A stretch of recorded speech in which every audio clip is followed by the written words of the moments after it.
Ever since Dr. DeButz published those numbers in 1821 on the miraculous mysteries of the red, white, and blue springs of Shannondale, people began the long trek from the nation's capital for its cure.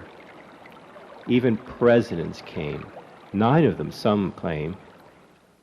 A few local business people had enough sense in 1828 to buy the Horseshoe Farm, as it was called, and supplement it with a big 4-story hotel, replete with grand ballroom and large bar. It was surrounded by a passel of a dozen or so white cottages. As word of the springs spread even across the Atlantic, the owners had to add things like Tygart's Hall, the gambling casino, a large bowling green, and every heart's desire of the horsey set that was so visible in the immediate region. President John Tyler, a fine horseman, made time out of his busy schedule as president to visit Shannondale and take his horse over the miles of paths over the Blue Ridge, just to get away from it all. Then, if you will, the best thing happened. The cholera, a worldwide epidemic, swept Europe and even felled countless black laborers all over Virginia, the same men who had been impervious to malaria. But it was the word of the head contractor of a crew of Irish workers who were working near Shannondale Springs on the C&O Canal that provided the spark that ignited a worldwide reputation for Shannondale for its miracle cures. He declared that while local folks were dropping like flies of cholera just adjacent to their digging site near Shannondale, not a one of his Irish laborers who regularly fortified themselves with the iron-heavy waters of Shannondale's White Spring ever took sick. The fear of cholera that drove the rich and powerful into the mountains in the 1830s gave a macabre urgency to the vigorous madcap extravaganzas that all the sumptuous springs and spas up and down the Shenandoah Valley were hosts to. French diarist Frederick Marryat wrote that these springs were like their counterparts in Europe. The guests, he wrote, mustered under the banner of folly. At all the springs, a mania for health mixed with a now zany malady of gleeful lunacy. Now, just how grand can this giddy spa life get? Shannondale's proprietor, John J. Abel, actually had to prohibit the advance of credit to any of his hotel guests because they tended to lose their heads and wallets in the paradisical environs, dizzied by the turning roulette wheels and endless and elaborate intrigues and liaisons that were constantly developing between the dashing gentlemen and demure Southern belles. It was August 1848, and a reporter from Baltimore came up to Shannondale. He was there and captured a magic moment, which, as he was to write later, was like none other for all time at all the watering holes of Virginia. He wrote that as the morning sun burned off the humid August haze, one could see an endless flow of excited spectators bustling over the hotel's front lawn. Carriages covered the west side of the river, and Lawson Goins, the freed black boatman with 6 kids to raise, ferried them all morning across to the spring. A huge, excited gathering had finally come together by 10 a.m. and heard Congressman Henry Bettinger give a wonderful speech, whipping the high spirits yet higher for what was to come, the ring tournaments.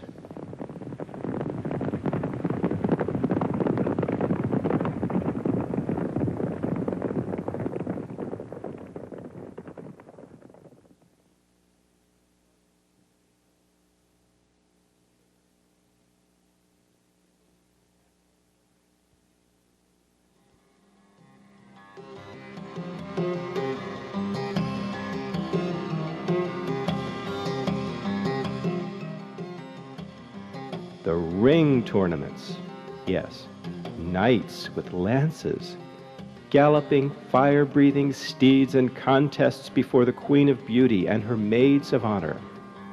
Just as now, Jefferson County and the region had its reenactors in 1848. It was stuck in the nostalgic past. At a signal, the 18 brave knights, local horsemen in costume with tall lances, assembled under the elms at the starting line. None was more the embodiment of this than Turner Ashby, a no-smoke, no-drink, no-cuss warrior who rode for hot leather always, until he was cut down early in the Civil War while being precisely the same reckless, fearless sort of guy. Roar after roar followed each entrant's mad galloping charge toward the small ring, which he hoped to snare the most times with the fewest misses on the tip of his extended lance. The winner was presented to the Queen. It was so grand, so wonderful. One of the Moeller boys wore a funny costume and was called the Wise One. By 4 p.m., the weary but happy celebrants retired to their cottages to spiff up for the grand ball that evening. All wore costumes, and the grand ball wore on into the night, into the morning, and into the distant past, lost in a mirthful dream of forgetfulness. The endless gaiety was punctured at times by real tragedies, such as the drowning of Tazewell Tyler, the son of the president. By the 1850s, tensions were undermining the gay atmosphere of all of the spas, but none were so affected as Shannondale, which was the most northern in the valley, and it was the easiest by day trip from Washington, D.C., which was being divided more and more deeply every day by the political dissension. The magic was gone. There was, for example, Emma Southworth, a famed authoress and ardent abolitionist who felt ill while teaching public school in Washington, D.C., and resigned in 1849. She came up to Shannondale, presumably hearing of the curative effects of the water, especially for women in their 40s. With her were her son Richmond and Charlotte, who were also sick. Cholera was being reported again. The census taker found the Southwicks there August 7th, 1850, in their cottage, next to George Porter, the United States ambassador to Turkey. Maybe the editor of the Shepherdstown Register reflected the town's collective jealousy at all the prosperity coming to Charlestown and Harper's Ferry when it placed a front-page column in its late August 1854 edition, sniffing at all the loathsome excesses of such spring life that healed the body but corrupted the soul. 5 days later, the people at Shannondale Springs partied on with a grand ball, extensive fireworks, and a balloon ascension. In March 1858, the Grand Hotel fell to a chimney fire and was burned to the ground, leaving only a smoldering ruin and then a cold, dry ruin for 30 years.